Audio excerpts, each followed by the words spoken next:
The Lord be with you. and with your spirit. A reading from the Holy Gospel according to Mark. Glory to you, O Lord.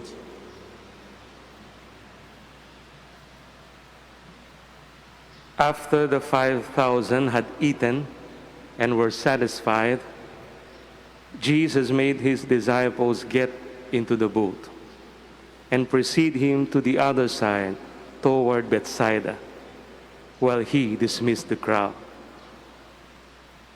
And when he had taken leave of them, he went off to the mountain to pray. When it was evening, the boat was far out on the sea, and he was alone on shore. Then he saw that they were tossed about while rowing, for the wind was against them. About the fourth watch of the night, he came toward them, walking on the sea.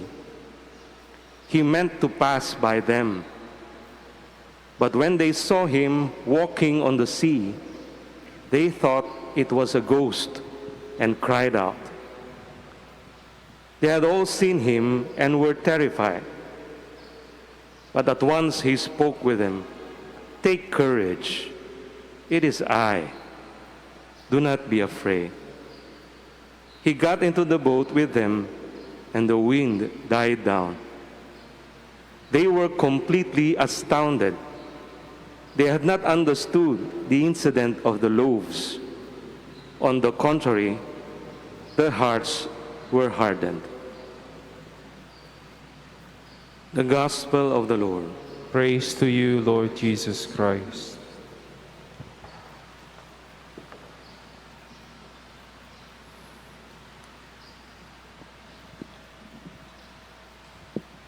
Masarap magkape,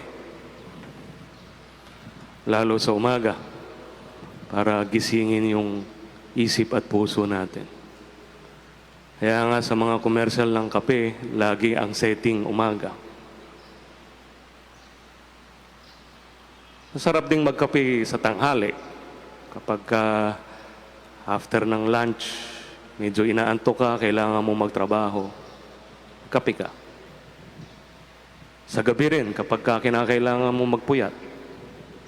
Pero kahit anong buti o sarap ng kape, anumang bagay, pagka sumobra, masama. Naalala ko nung kurista pa ako, meron kaming isang kasamahan. Naggagawa siya ng thesis. Nagpupuyat sa gabi para hindi makatulog, nagkakape. At hindi lang isa, dalawa, tatlong kape. Ganitong kataas na baso ng kape. Ayun, nasobrahan.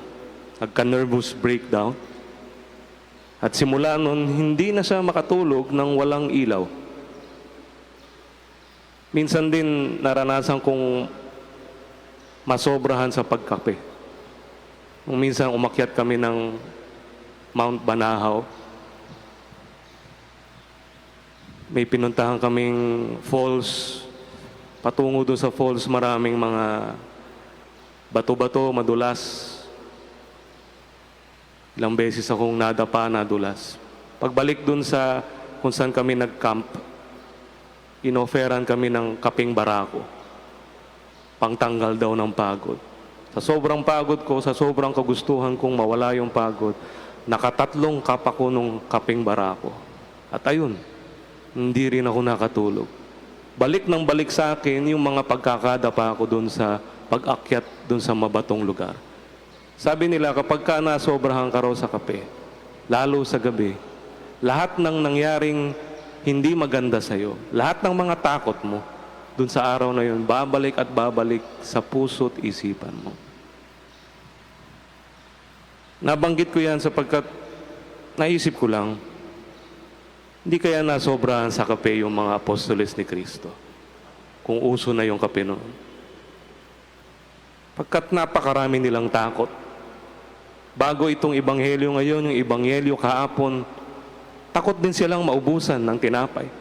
Takot sila ang magpakain sa 5,000 tao. Bakit sila natatakot? Kasama nila si Kristo. Iniwan na nga nila ang lahat para sumama sa Kanya. Kasi nakita nila yung mga ginagawa niyang milagro, narinig niya yung kanyang pagsasalita. Nalaman nilang siya ang pinangako ng Diyos. Bakit sila natatakot? At ngayon dito, marahil sinusubukan sila ni Kristo, pinauna sila, pinasakay sila sa bangka. Tinitingnan marahil ni Kristo kung hanggang saan ang pagtitiwala nila sa Kanya. Napansin niyo dito sa Ebanghelyo, ang sabi dito, nung nakita ni Kristo that they were tossed at the middle of the sea by the storm, He walked towards them and He meant to pass by them. Parang kung titingnan ninyo, parang sinusubukan ni Kristo kung hanggang saan ang pagtitiwala ng kanyang mga apostoles sa Kanya. Baka nasobrahan sa kape.